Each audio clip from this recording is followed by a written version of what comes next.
Welcome to channel paling perdagingan, paling juicy, paling panas se-Indonesia dengan gua, Dims the Meat Guy, your favorite kang daging.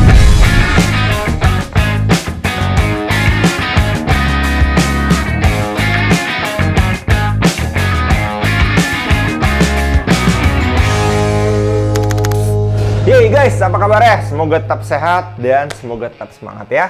Nah, hari ini, di episode kali ini gue pingin ngejelasin tentang basic-basic dari daging steak. Di depan gue nih udah ada daging-daging yang gue pingin kenalin ke kalian. Macamnya juga banyak-banyak. Bagi kalian juga yang kemarin udah banyak banget yang mention gue di IG.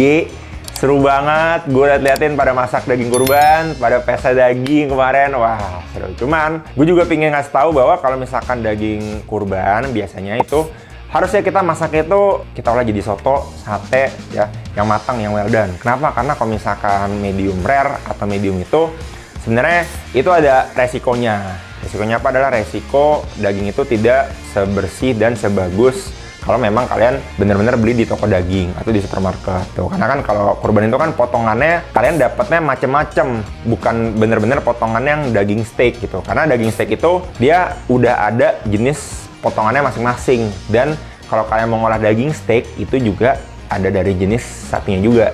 Dan lokal itu sebenarnya juga banyak banget penghasil daging steak yang bagus. Balik lagi kalau kalian dapetin marbling dari sapinya. Marbling itu adalah serat lemak. Nah, semakin banyak serat lemaknya, maka daging kalian semakin bagus. Oke, kalau gitu kita nggak usah banyak bicara lagi karena kita akan membedah tentang daging steak yang di depan gue nih. Let's go!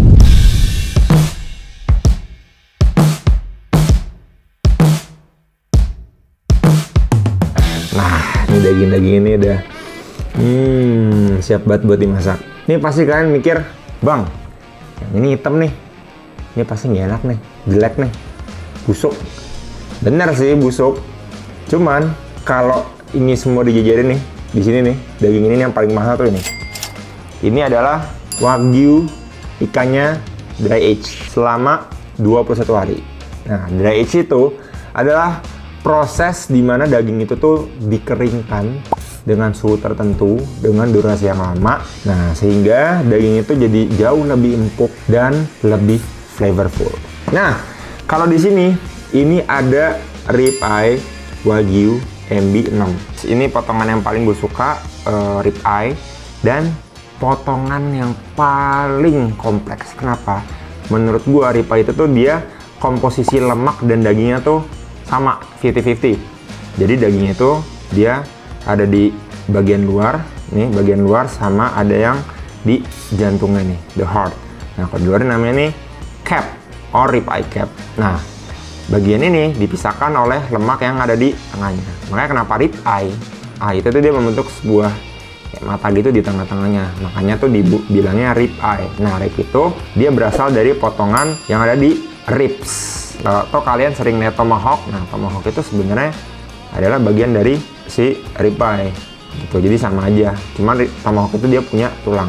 Nah, di bagian rib eye cap ini yang paling enak, yang paling juicy, dan ini marblingnya juga paling banyak ya daripada si jantungnya.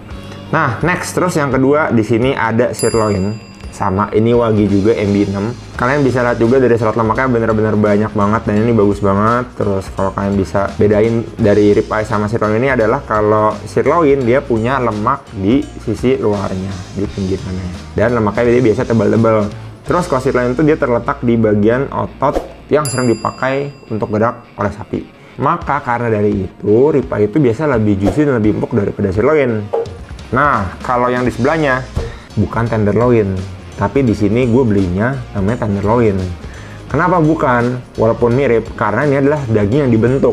Kok dibentuk? Ini adalah artificial meat yang dinamakan melted beef. Kenapa gue bilang melted beef? Karena melted ini adalah daging yang disuntikan dengan canola oil, dan dia masih dibentuk dengan daging sapi. Kalau di sebelahnya ini baru beneran tenderloin, yang dimana dagingnya itu biasa bentuknya bulat, tebel, dan di bagian otot yang paling jarang digunakan, makanya dia paling tender, paling empuk, makanya namanya tenderloin. Nah, biasa kalau tenderloin dia memang nggak ada lemaknya. Nah, yang di bawah rib eye ini ada namanya bolar blade. Dia berasal dari chuck dan bagian dari pundak sapi. Nah, ini kan paling sering digunakan, maka dia agak lebih alot. Cuman yang di sini nih, marblingnya bagus nih, marbling score 9. Nah, next di sini yang terakhir ada pikanya, nih daging yang paling bagus dan yang paling unik. Kenapa? Karena ini adalah daging yang berasal dari bagian punggung sapi, atau bisa dibilang ini tuh saudaranya sirloin ya.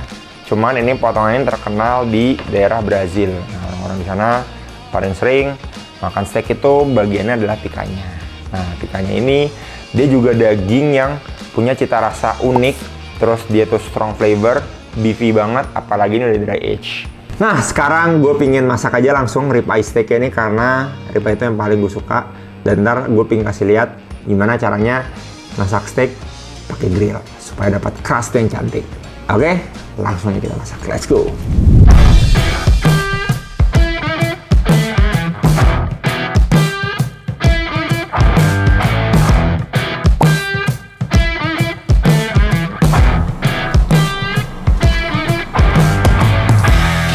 Nah, kalau kita masak itu usahain apinya gede. Kenapa? Karena kita pingin dapetin crust yang cepat. Cuman tengahnya itu masih nggak terlalu matang.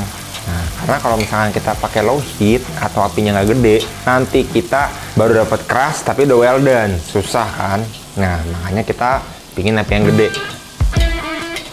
Terus setelah selesai, wajib banget kita harus resting. Nah, resting itu adalah teknik mendiamkan daging. Setelah dimasak udah, kita diemin aja, kita santai selama beberapa menit, nanti baru kita potong. Kenapa? Karena kalau misalkan di resting itu, jusnya akan ada waktu untuk diserap oleh dagingnya, sehingga akan lebih lembut dan lebih empuk dan lebih enak. Kalau misalkan kalian langsung potong setelah dimasak, itu jusnya langsung keluar dan kita nggak mendapatkan cita rasa yang sempurna.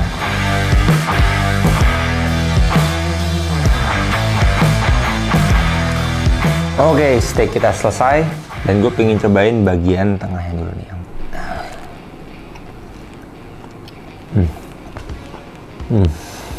Ribeye itu memang paling juicy.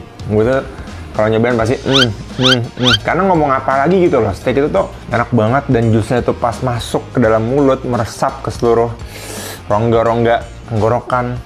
Ya kan, aduh, tuh rasa tuh enak banget guys. Kayak gue tuh bingung berkata apa-apa lagi gitu. Jadi kalian harus cobain ribeye, sirloin, tenderloin.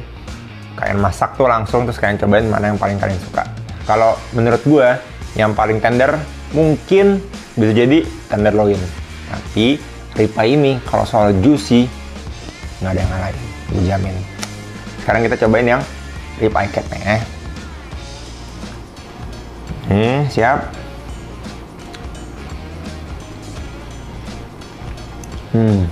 Wah, ini bagiannya paling enak sih. Entah kenapa tuh ini paling juicy gitu loh, paling basah dan paling empuk. Dan lebih flavorful. Oke guys, jadi segitu dulu Steak 101 bersama gua. Komen, share, like, dan yang paling penting subscribe. See you in another episode. Salam daging. Bye.